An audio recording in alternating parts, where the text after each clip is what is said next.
அருமையானவர்களை, நாங்கள் இணைந்திருப்பது சங்கமம் வானொலியின் மதிய நேர ஒலிபரப்பு. இன்று புதன்கிழமை 8/4/2026 புதன்கிழமை மதிய வேளையிலும் இணைந்திருக்கிறோம். இந்த வேளையிலும் எங்களுடன் இந்த ஊழியர் பாஸ்டர் போல் லூயிஸ் கர்ணன் அவர்கள் இணைந்திருக்கிறார். பெனியல் திருச்சபை சார்பாக கர்நாடகா, இந்தியாவிலிருந்து அவரை வரவேற்போம். அவருடைய கரத்திலே வார்த்தைகளுக்காக ஒப்புக் கொடுப்போம். பிதா, குமாரன், பரிசுத்தாவியானவர் நாமத்தினாலும் சங்கமம் வானொலி டீம் சார்பிலும் என் சார்பிலும் என் குடும்பத்தின் சார்பிலும் வாழ்த்துகிறோம், ஆசீர்வதிக்கிறோம், வரவேற்கிறோம். இந்த வேளையிலும் ஊழியர் பாஸ்டர் போல் லூயிஸ் கர்ணன் அவர்களை வரவேற்றுக் கொண்டு அவரிடம் ஒப்படைப்போம். வழிநடத்துங்க பாஸ்டர். God bless you. ஆமேன். God bless you brother. Thank you. ஆமேன். வானத்திலும் பூமியிலும் சகல அதிகாரம் படைத்த நசனாகிய இயேசு கிறிஸ்துவின் நாமத்தினாலே உங்கள் யாவரையும் நான் வாழ்த்துகிறேன். இந்த நாளில கூட உங்கள் மதியிலே ஆண்டவருடைய வார்த்தையை பகிர்ந்து கொடுக்க கர்த்தர் கொடுத்த மிக பெரிதான இந்த கிருபைக்காக ஆண்டவரை நான் ஸ்தோத்திரிக்கிறேன். இந்த நாளிலே கர்த்தருக்கு பயப்படுகிற பயத்தை குறித்து நாம் பார்க்க போகிறோம்.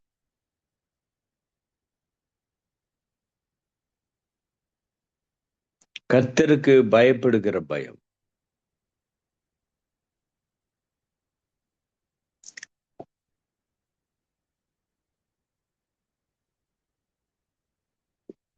அது ஒரு தெய்வ பக்தி உள்ளவனுக்கு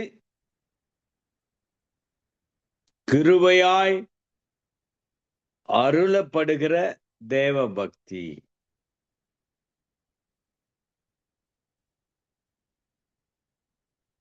அப்போஸ்தலர் புத்தகத்தில் ஆதி சபையில் அவர்கள் தெய்வ பக்தியோடு கூடியிருந்தது. வீடு வீடாய் சென்று வசனத்தை போதிப்பதிலும் ஜெபம் செய்வதிலும் உறுதியாய், அப்பம் பிடுவதிலும் உறுதியாய் இருந்தார்கள் என்று பார்க்க அவர்களுக்குள்ளே மிக பெரியதான ஒரு தேவ பக்தி அவர்களை ஆட்கொண்டது. கர்த்தருடைய பசுத்த நாமத்திற்கு ஸ்தோத்திரம் உண்டாவதாக.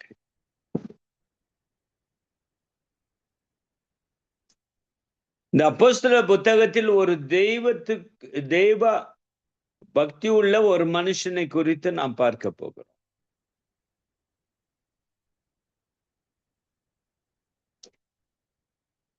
அப்போஸ்தலர் 10:2 அவன் தேவ பக்தி உள்ளவனும் வீட்டார் அனைவரோடும் தேவனுக்கு பயந்தவனுமாயிருந்து ஜனங்களுக்கு மிகுந்த தர்மங்களை செய்து எப்போதும் தேவனை நோக்கி ஜெபம் பண்ணி கொண்டிருந்தான். தேவனுக்கு பயந்தவனமாயிருந்து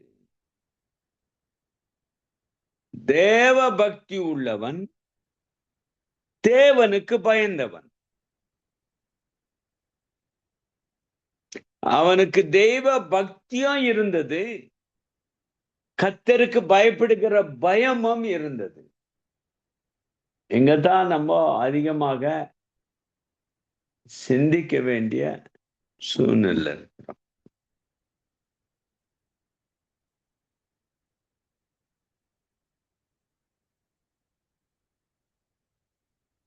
இந்த கருமையானவிலே கிறிஸ்துவை ஏற்றுக்கொண்ட பிறகு நமக்குள்ளே வளர வேண்டியது, நாம் வளர்ச்சி அடைய வேண்டியது தெய்வ பக்தியோடும் கர்த்தருக்கு பயப்படுகிற பயமும் இருக்க வேண்டும்.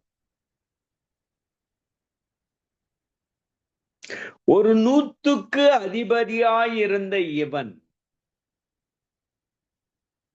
தன் வாழ்க்கையிலே ஒரு உயர்ந்த பதவியை அடைந்த இவன்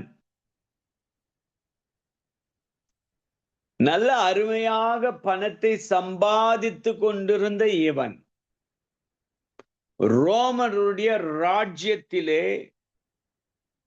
ஒரு அங்கமாக இவன் இருந்து 100 பேரை ஆளுகை செய்கிறவனாய், 100 பேருக்கு மேல் அதிகாரத்தை உடையவனாய் இருந்து இவன் செய்கிற காரியங்களை பார்க்கும் போது வீட்டுக்கு வெளியே இவனுடைய வாழ்க்கையில் அதிகாரத்தோடு ஒருவன் போ என்றால் போவான், ஒருவன் வா என்றால் வருவான். அவன் சொல்லுக்கு கீழ்ப்படுகின்றவள். கொர்நேலி என்னும் இந்த இத்தாலி தேசத்தில் இருந்து வந்தவன். அவன் தன்னுடைய வாழ்க்கையிலே ஒரு பக்தி நிறைந்தவனாய் இருந்தான். தேவ பக்தி, தேவனுக்கு உகந்த பக்தி. இந்த பக்தியின் வைராக்கியம் இவனுக்கு இருந்தது. இவன் தேவனுக்கு பயப்படுகிற பயம். இந்த பயம் என்று சொல்லும் போது, ஒரு பாவத்தை செய்யும் போது அவனுக்குள்ளே இருந்து அந்த பயம் வரும், செய்யக்கூடாது என்று. அது கர்த்தருக்கு பயப்படுகிற பயம். அவருடைய சத்தியத்தை உடைக்க கூடாது, பயந்து விலகுவோம். அந்த கீழ்ப்படியாமையின் ஆவி வரும் பொழுது, அது நம்மை தாக்கும் பொழுது, கர்த்தருக்கு பயப்படுகிற பயம் எங்கு இருக்கிறதோ அவைகளை மேற்கொள்வதற்கு கர்த்தர் கிருபை கொடுக்கிறார். அப்போ கர்த்தருக்கு பயப்படுகிற பயம் ஒரு மனிதனுக்கு இருக்க வேண்டும், முற்றிலுமாக இருக்க வேண்டும்.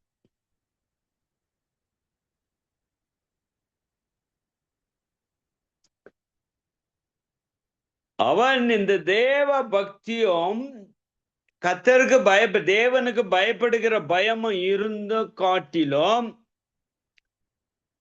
அவன் ஜனங்களுக்கு மிகுந்த தர்மங்களை செய்து எப்போதும் தேவனை நோக்கி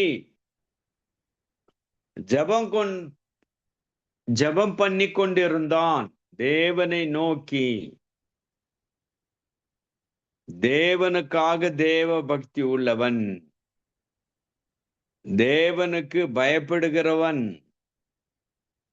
தேவனை நோக்கி ஜெபம் பண்ணுகிறவன். கர்த்தருடைய பரிசுத்த நாமத்திற்கு ஸ்தோத்திரம் உண்டாவதாக.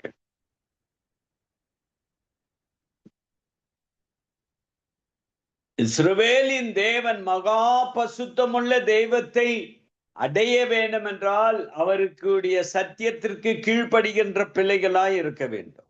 இதுதான் வேத வசனம் கூறுவது. இந்த வேத வசனத்தின் மூலமாக நாம் அறிந்து கொள்ள வேண்டியது அநேக காரியங்கள்.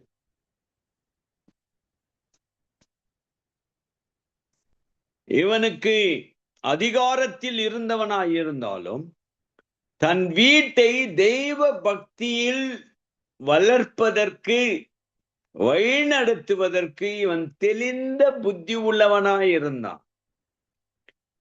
வீட்டார் அனைவரோடும், அப்போ வீட்டில் உள்ள ஒவ்வொருவருக்கும், முதலாவது வீட்டில் வாழ்கிற மனைவியோ பிள்ளைகளோ நண்பர்களோ இவர்கள் எல்லோரும் இந்த தேவ பக்தியை இவனுடைய வாழ்க்கையிலிருந்து பார்க்கத்தக்க அளவுக்கு இவன் தெய்வ பக்தி உள்ளவனாயிருந்தான். இவன் வீட்டில் உள்ளவர்களுக்கு கர்த்தருக்கு தேவனுக்கு பயப்படுகிற பயத்தை தன் வாழ்க்கையில் வைத்து அதை வாழ்ந்து காட்டினான் வீட்டுக்குள்ளவே.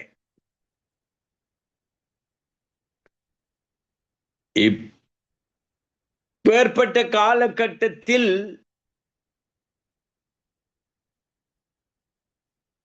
வீட்டில் உள்ள அனைவரையும் ஒன்று சேர்த்து ஜெபிக்கும் ஒரு காரியம் மிக ஒரு பெரிய கேள்விக்குறியாய் மாறிவிட்டது. மனிதன் தனிமையோடு வாழ்கிறான்.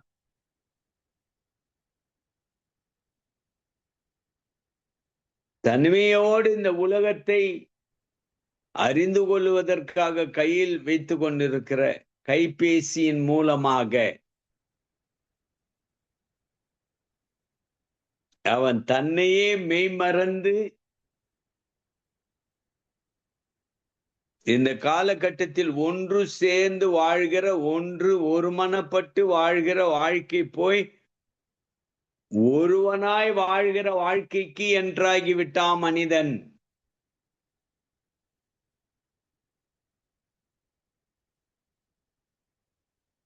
அப்போ அவனுடைய வாழ்க்கையிலே தேவ பக்தி குறைய ஆரம்பித்தது, கர்த்தருக்கு பயப்படுகிற பயம் குறைய ஆரம்பித்தது, ஜெபம் பண்ணுவது குறைய ஆரம்பித்தது, வேத வசனத்தை வாசிப்பது குறைய ஆரம்பித்தது. இதுதான்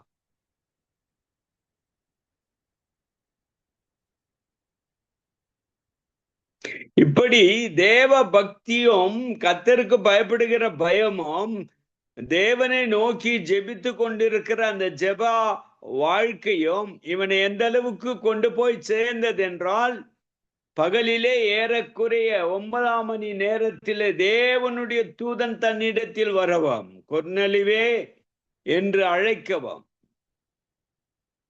பிரதிஷ்டமாய் தரிசனம் கண்டு அவனை உற்று பார்த்து பயந்து, ஆண்டவரே என்ன என்றான். அப்போது அவன், உன் ஜெபங்கள் உன் தர்மங்களும் தேவனுக்கு நினைவு பூட்டுதலாக அவர் சந்நிதியில் வந்து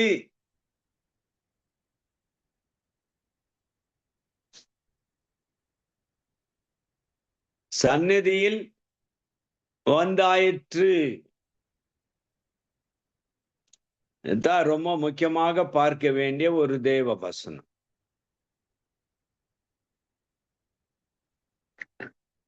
ஆண்டவருடைய வார்த்தை அவனுக்கு வெளிப்பட்டது. காரணம், கர்த்தருடைய சமூகத்தில் அவனுடைய வாழ்க்கை அங்கீகாரம் பெற்றது. அவனுடைய கர்த்தருக்கு பயப்படுகிறது கர்த்தருடைய சந்நிதியில் வந்து நின்றது. அவன் ஜெபம் பண்ணுவது, தர்மத்தை செய்வது, மற்றவர்களுக்கு உதவி கரத்தை நீட்டுவது,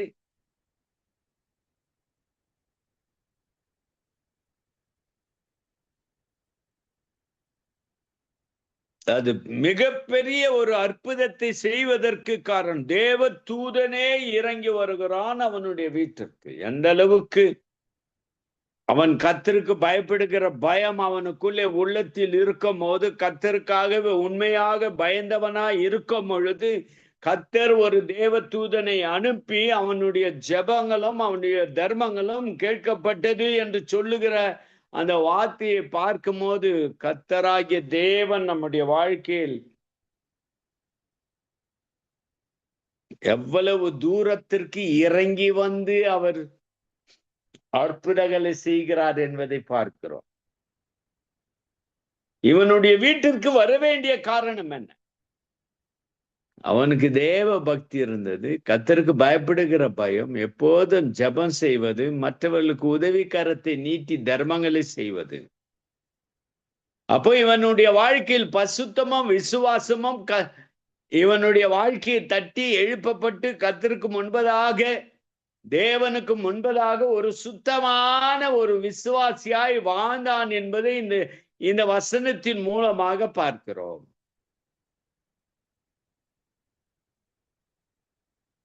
இதை சிந்திக்க வேண்டும். இதனுடைய காரியங்களை சிந்திக்க வேண்டும். தேவ தூதனே இறங்கி வந்து அவனோடு இடைப்படுகிறான். அப்போ பேதுருவை அழைத்து வர சொல்லி, பேதுருவின் மூலமாக அந்த குடும்பம் ரட்சிக்கப்படுவதற்கு ஏதுவான வசனத்தை விதைத்து, நிச்சயமாகவே அவர்களுக்கு ஞானஸ்தானத்தை கொடுத்து, அவர்கள் எல்லோரும் இயேசுவின் பின்னாக போகிற பிள்ளைகளாய், இயேசுவை ஏற்று வாழ்கிற பிள்ளைகளாய் ஒரு பெரிய அற்புதம் அந்த வீட்டிலே நடந்தது. விதமான வீட்டார் அனைவரோடும் ஜெபம் பண்ணுகிற வாழ்க்கை. கேள்வி என்னவென்றால், உனக்குள்ளே கர்த்தருக்கு பயப்படுகிற பயம் இருக்கிறதா?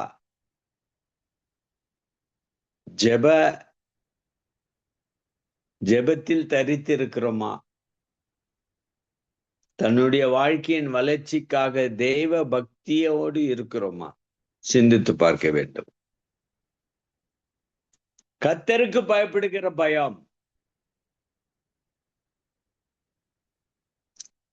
நெகேமியா என்னும் ஒரு மனிதனை பார்க்கும் பொழுது அவன் சொல்ற வார்த்தை மிக பெரியதான வார்த்தை.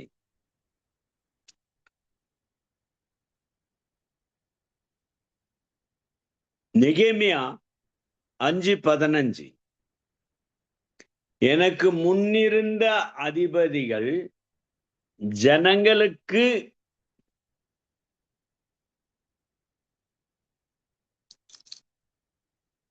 பாரமாயிருந்து அவர்கள் கையிலே அப்பமும் திராட்சரசமும் வாங்கினதும் அல்லாமல் 40 சேக்கல் வெள்ளியும் வாங்கி வந்தார்கள். அவர்கள் வேலைக்காரர்கள் முதலாய் ஜனங்கள் மேல் அதிகாரத்தை செலுத்தினார்கள். நானோ தேவனுக்கு பயந்ததினால் இப்படி செய்யவில்லை. எந்த அளவுக்கு நெகேமியாவுக்கு ஒரு தேவ பக்தி உள்ள, கர்த்தருக்கு பயப்படுகிற பயம் உள்ள, ஒரு ஜெபிக்கிற ஒரு ஆவி உள்ள ஒரு மனிதனுக்கு வெளிப்பட்ட காரியம்.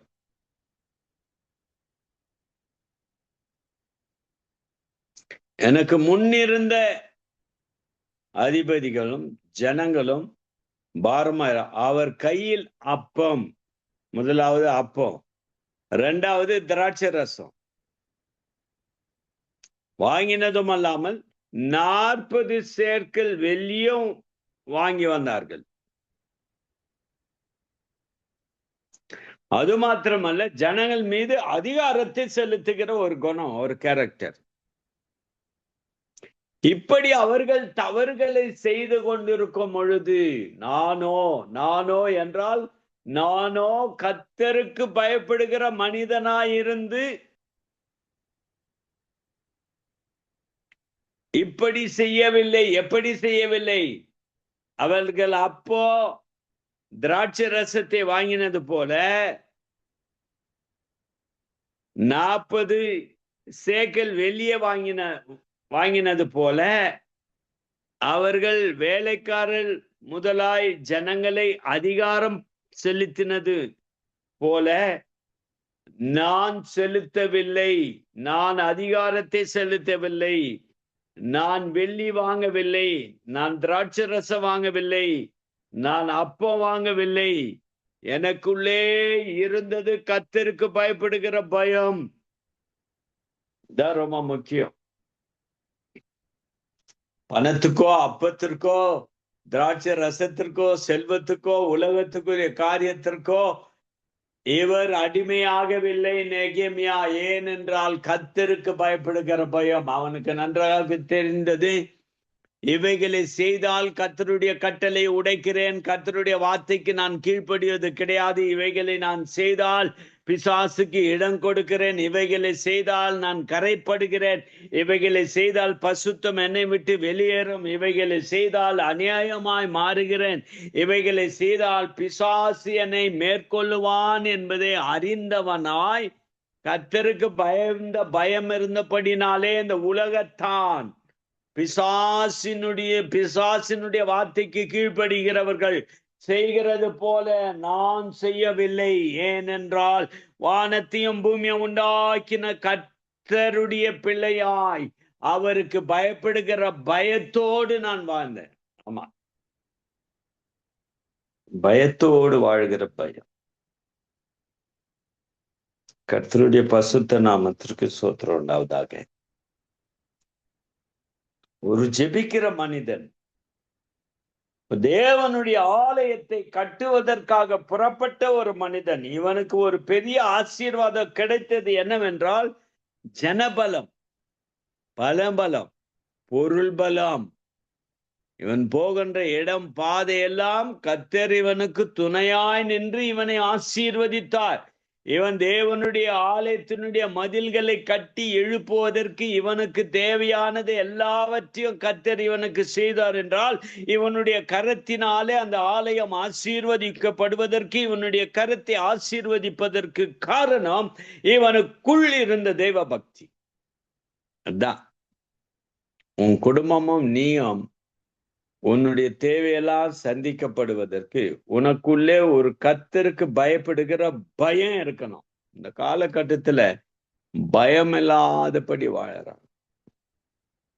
துடிந்து பாவத்தை செய்கிறான் மனிதன். துணிச்சலோடு அடிமைதனமாய் மாறுகிறான் பாவத்திற்கு. உன் குடும்பம் பசுத்தமாய் சுத்தமாய் ஆசீர்வாதமாய் வாழ வேண்டும் என்றால் கர்த்தருக்கு பயப்படுகிற குடும்பமாய் இருக்க வேண்டும். அதான் சொல்றான் சங்கீதக்காரன், கர்த்தருக்கு பயந்து அவர் வழியில் நடக்கிறவன் எவனோ அவன் பாக்கியவான். 128 சங்கீதம் 1 கர்த்தருக்கு பயந்து நடக்கிறவன் எவனோ அவன் பாக்கியவான். நாம் நம்முடைய வாழ்க்கையிலே பாக்கியவானாய் மாற வேண்டும் என்றால் கர்த்தருக்கு பயப்படுகிற பயம் இருக்க வேண்டும். கொர்நேலியுக்கு கர்த்தருக்கு பயப்படுகிற பயம் இருந்தது. நெகேமியாவுக்கு கர்த்தருக்கு பயப்படுகிற பயம் இருந்தது.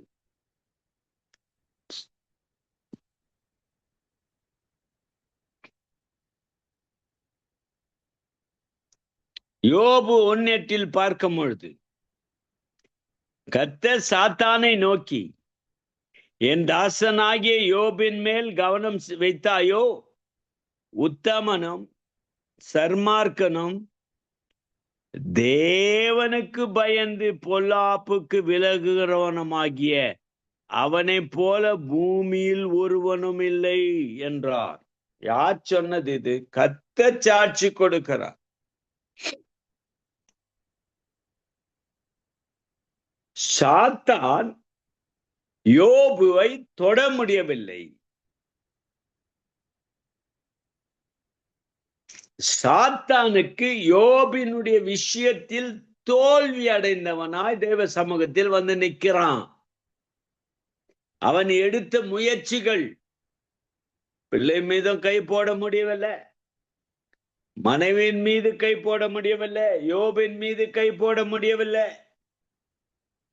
உபத்திரம் துவங்குவதற்கு முன்பதாக சொல்லுகிறேன், வேலைக்காரர்கள் மீது மிருகங்கள் மீது கை போட முடியவில்லை. ஏனென்றால் பிசாசே சொல்றான், நீர் அவனையும் அவன் வீட்டையும் அவனுக்கு உண்டான எல்லாவற்றையும் சுற்றி வேலி அடைக்கவில்லையோ? அவன் கைகளின் கிரியை ஆசீர்வதித்தீர், அவனுக்கு சம்பத்து தேசத்தில் பெருகிற்று. கர்த்தர் சாத்தானை நோக்கி, என் தாசனாகிய யோபின் மேல் கவனம் வைத்தாயோ? ஆண்டவர் சாட்சி கொடுக்கிறார். என்ன சாட்சி? என்னுடைய யோபு உத்தமன், சர்மார்க்கன், தேவனுக்கு பயந்தவன், பொல்லாப்புக்கு விலகுறமாகிய அவனை போல பூமியில ஒருவனும் இல்லை. ஆண்டவருக்கு தெரியும், எல்லாவற்றையும் பார்க்கிற கர்த்தர், பூமியில் இருக்கிற எல்லா மனிதனையும் பார்த்த கர்த்தர். ஆனால் இந்த யோபு என்னும் இந்த கர்த்தருக்கு பயப்படுகிற மனுஷன் பசுத்தத்திற்காக போராடி பசுத்தத்தில் வாழ்ந்து எந்த கரையும் தன்னுடைய வாழ்க்கையில் வராதபடி அவன் பசுத்தத்தையும் விசுவாசத்தையும் கர்த்தருக்கு பயப்படுகிற பயத்தையும் உத்தமனாய் வாழ்கிற அந்த உத்தம வாழ்க்கையிலும் அவன் உண்மையாய் கர்த்தருக்கு பயந்தவனமாய் இருந்தான். அப்ப அவனுடைய வீட்டை தொடுவதற்காக எத்தனையோ முறை பிசாசு டச் பண்ணினாலும் கர்த்தர் அவனுடைய வீட்டையும் வேலைக்காரர்களும் பிள்ளைகளையும் ஆடு மாடுகள் எல்லாவற்றையும் வேலி அடித்திருந்தார். அவன் கையின் கிரியையை ஆசீர்வதித்திருந்தார் கர்த்தர். அவனுடைய சம்பத்து, அவனுடைய செல்வம் தேசத்தில் பெருகிற்று. ஏனென்றால் கர்த்தர் அவனோடு கூட இருந்தார். அவனுடைய பசுத்த வாழ்க்கை, தேவ பக்திக்குரிய வாழ்க்கை, கர்த்தருக்கு பயப்படுகிற வாழ்க்கை, அது அவனை உயர்த்தப்பட்டது. அவன் கர்த்தருடைய வேலினாலே காக்கப்பட்டான். கர்த்தருடைய பசுத்த நாமத்திற்கு ஸ்தோத்திரம் உண்டாவதாக.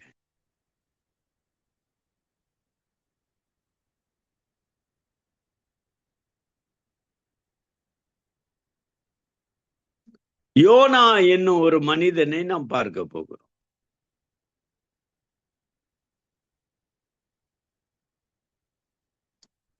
யோனா பயணத்தை செய்கிறார். ஆண்டவர் எங்கே போய் பிரசங்கம் பண்ண வேண்டும் என்று சொன்ன இடத்திற்கு அவன் போகாதபடி அவன் வேறு இடத்திற்கு செல்வதற்கு பயணத்தில் சீட்டை வாங்கி ஏறினான். கர்த்தர் கட்டளை உடைத்து மீறினான். கர்த்தருடைய சித்தத்திற்கு விரோதமாக எழும்பினான். எனக்கு அருமையானவர்களே, கர்த்தர் ஒரு திட்டத்தை ஒரு மனிதன் மீது போடுவாரானால் அவருடைய சித்தத்தை நிறைவேற்றுவதற்கு அவர் செய்கின்ற காரியங்கள் எல்லாவற்றையும் பார்க்கும் பொழுது கர்த்தருடைய வல்லமை அவனை முற்றிலுமாக காத்ததை நாம் பார்க்கிறோம். நம்முடைய வாழ்க்கையில கூட நம்முடைய சாட்சியை காத்து கொள்ளும் பொழுது, நமக்குள்ளே இருக்கிற பசுத்தாவி நம்மை ஆளுகை செய்ய விட்டு கொடுக்கும் பொழுது, அவர் நம்முடைய சரீரத்தை காப்பாற்றி ஆதரித்து நம்முடைய சரீரம் பசுத்தம் அடைவதற்கு அவருடைய கரத்தை நீட்டுகிற கர்த்தராயிருக்கிறார்.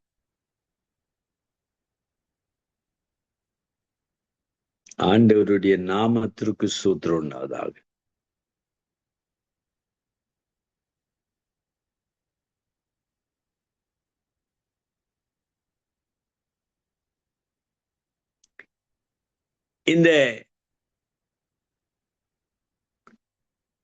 இந்த இடத்தில் பார்க்கும் பொழுது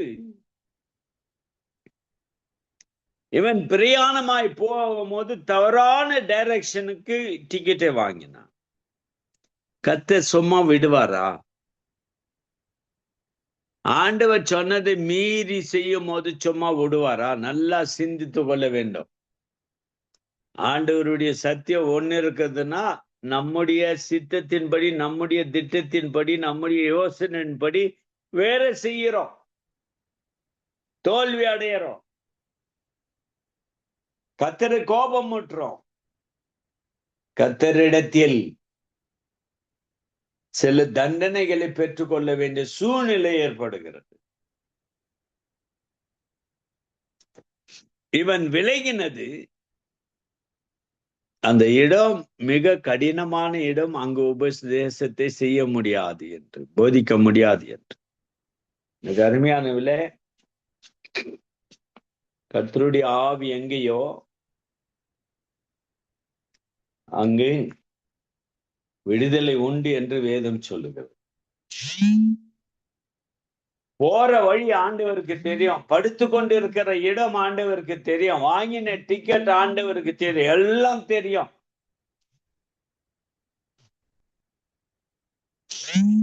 தூக்கத்தை கலைப்பதற்கு அவன் பிரயாணத்தை தடுத்து நிறுத்தி அவருடைய சித்தத்தின்படி கடத்தி செல்லுவதற்கு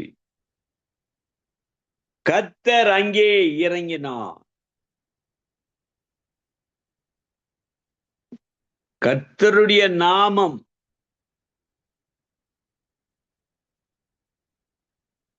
மகிமைப்படுவதற்கு கர்த்தர் இறங்கினார்.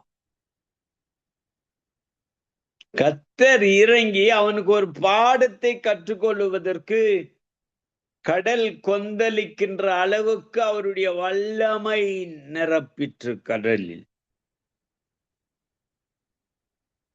அலைகள் வீசுகிறது, மாலுமிகள் தடுமாறுகிறான்.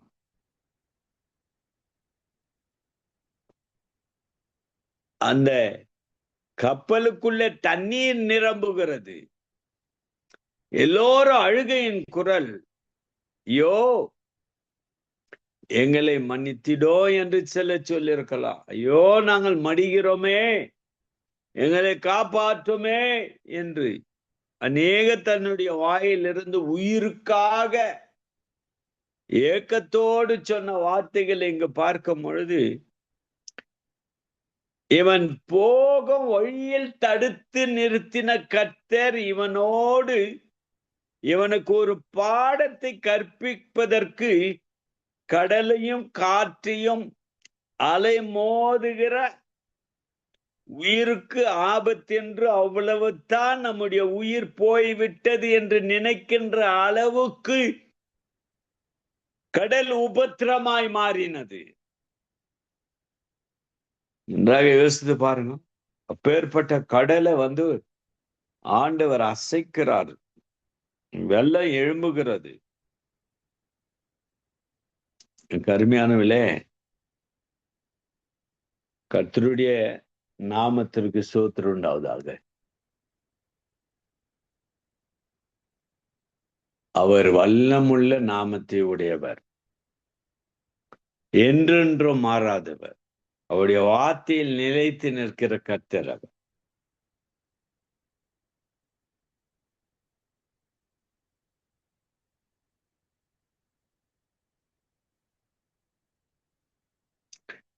அப்போது அந்த மனுஷர் கர்த்தருக்கு மிகவும் பயந்து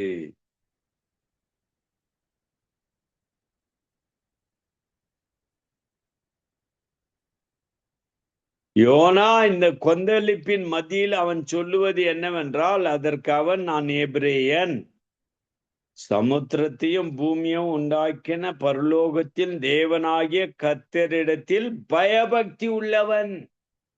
இங்க யூஸ் பண்றான் பாரு, நான் பயபக்தி உள்ளவன். யார்? இப்ப ஆட்டம் கொடுத்து கொண்டிருக்கிறது கடல் அலைகள்.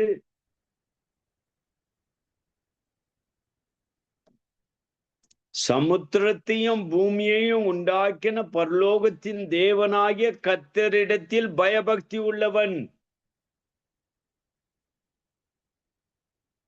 கர்த்தர் யார் என்பதை, நான் யாரை விசுவாசிக்கிறேன் என்பதை திட்டவட்டமாக சொன்னான். அவன் செய்திருந்தாலும் தவறு, அவனுடைய வாழ்க்கையில் சமுத்திரத்தையும் பூமியையும் உண்டாக்கின பரலோகத்தின் தேவனாகிய கர்த்தரிடத்தில் பயபக்தி உள்ளவன் என்று சொல்றான். சமுத்திரத்தையும் பூமியையும் உண்டாக்கின பரலோகத்தின் தேவன்,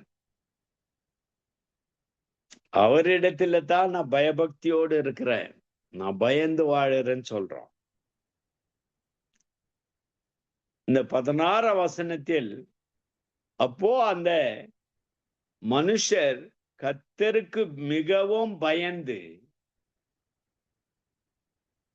கர்த்தருக்கு பலியிட்டு பொருத்தனைகளை பண்ணினார்கள்.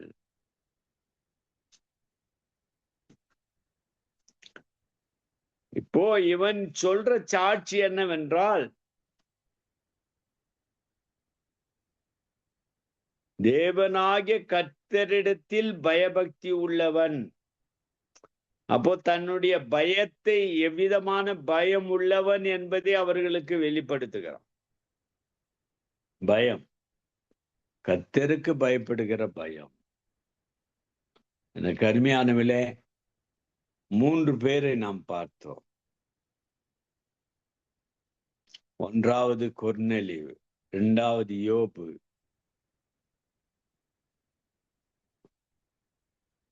2வது நெகேமியா, 3வது யோபு, 4வது யோனாவை குறித்து பார்த்தோம். இந்த 4 பேருக்கு இருந்த தெய்வ பக்தி நமக்கு இன்று ஒரு சாட்சி உள்ளதாய் மாறுகிறது. சாட்சி உள்ள வாழ்க்கையாய் வாழ வேண்டும். கர்த்தருக்கு பயப்படுகிற பயம் இருக்க வேண்டும். எந்த சூழ்நிலையும், எந்த காலத்திலும், எந்த சோதனை நேரத்திலும், எந்த போராட்டத்தின் நேரத்திலும், எந்த கண்ணீரின் நேரத்திலும், எந்த பிசாசினுடைய கிரியைகளின் நேரத்திலும் கர்த்தருக்கு பயப்படுகிற பயம் உனக்கு இருக்க வேண்டும். அதான் முக்கியம். ஆகவே கர்த்தருக்கு பயப்படுகிற பயம் இருக்கும். அது உன் குடும்பம் அளவில்லாதபடி ஆசீர்வதிக்கப்படும். கண்களை மூடி நாம் ஜெபம் செய்வோம். வானத்திலும் பூமியிலும் சகல அதிகாரம் படைத்த நசரனாகிய இயேசுவே, உம்முடைய பசுத்த நாமத்திற்காக ஸ்தோத்திரம். இரவு நேரத்திலே அப்பா, மற்றவர்களுக்கு பகல் நேரம் காலை நேரமா இருந்தாலும் உம்முடைய வசனத்தை விதைப்பதற்கு அடியனுக்கு கொடுத்த இந்த கிருபைக்காக ஸ்தோத்திரம். ஆண்டவரே, கொர்நேலியுவுக்கு இருந்த தெய்வ பக்தி, நெகேமியாவுக்கு இருக்கிற கர்த்தருக்கு பயப்படுகின்ற பயம், யோபுக்கு இருந்த தேவ பக்தி, யோனா தன்னுடைய பாடத்தின் மூலமாக பெற்றுக்கொண்ட தேவ பக்தி, இவைகள் எல்லாம் பார்க்கும்போது கடைசி காலத்தில் வாழ்ந்து கொண்டிருக்கிற எங்களுக்கு கர்த்தருக்கு பயப்படுகிற பயத்தை உள்ளத்தில் வையும். உமக்கு மாத்திரம் தான் பயந்து வாழ வேண்டும் ஆண்டவரே. சத்தியத்தை கேட்கிறவர்கள் கர்த்தருக்கு பயந்து தன்னுடைய வாழ்க்கையை முற்றிலுமாக அர்ப்பணித்து நல்ல தீர்மானத்தை எடுத்து இயேசுவுக்காய் வாழ்கிற ஒரு உன்னதமான வாழ்க்கை கண்டடைய கிருபைத்தார். ஆசீர்வதி. இயேசுவின் நாமத்தினால கேட்கிற நல்ல பிதாவே, ஆமென். நம்முடைய கர்த்தராகிய இயேசு கிறிஸ்துவினுடைய கிருபையும் பிதாவாகிய தேவனுடைய அன்பும் பசுத்த ஆவியினுடைய ஐக்கியமும் நாம் அனைவரோடும் கூட இருப்பதாக. ஆமேன், ஆமேன். பிரைஸ் லார்ட் ஐயா. ஆமீன், ஆமீன். கர்த்தருக்கு பயப்படும் பயம் என்ற தலைப்பின் கீழே தேவ செய்தி எடுத்து வந்தீர்கள். கர்த்தர் தாமே உங்களுடனும் கூட இந்த ஆசீர்வாதத்தை வழிநடத்துவாராக. கர்த்தருடைய கரத்திலே உங்களையும் உங்கள் குடும்பத்தாரையும் ஒப்புவிக்கிறோம். கர்த்தருக்கு சித்தமானால் திங்கட்கிழமை திரும்பமாக சந்திப்போம். அதுவரை இந்த வசமாக கூறுகிறோம், வாழ்த்துகிறோம், ஆசீர்வதிக்கிறோம். கர்த்தருடைய கரத்திலே உங்களையும் உங்கள் சபையும் ஒப்புவித்துக் கொண்டு நாங்கள் வாரத்தின் முதல் நாளை பிரசங்க விடத்தில் நிற்கின்ற பொழுதும் பரிசுத்தாவியானவர் தாமே எங்களுக்கு கூடாக வார்த்தைகளை எடுத்து வந்து விதைக்கும் பொழுதும் கேட்கின்ற ஒருவரும் விடுதலை பெற்றுக் கொள்ளத்தக்கதாக கர்த்தர் பெரிதான அறுவடையை கட்டளையிடுவனுமாக ஜெபிப்போம். கர்த்தர் ஆமே உங்களுடனே கூட இருந்து வழிநடத்துவாராக. வாசல். God bless you. Amen. Amen. God bless you brother. Thank you. ஆமீன். அருமையானவர்களே, இதுவரை நேரம் எங்களுடன் தேவசை ஆசீர்வாத நேரத்திலே தேவசை எடுத்து வந்த பாஸ்டர் போல் லூயிஸ் கர்ன் அவர்களையும் அவருடைய சபையையும் வாழ்த்துவோம், ஆசீர்வதிப்போம். இரவு வேளையிலும் பெனியல் திருச்சபை சார்பாக கோலார் தங்கவயல் பகுதி கர்நாடகா இந்தியாவிலிருந்து இணைந்த ஊழியர்க்கும் நன்றிகளையும் வாழ்த்துக்களையும் கூறிக்கொண்டு நாங்கள் இந்த வேளையும் அவரிடம் விடைபெறுவோம். அடுத்த நிகழ்ச்சி கூட கடந்து செல்வோம். ஆமேன், ஆமேன். நாங்கள்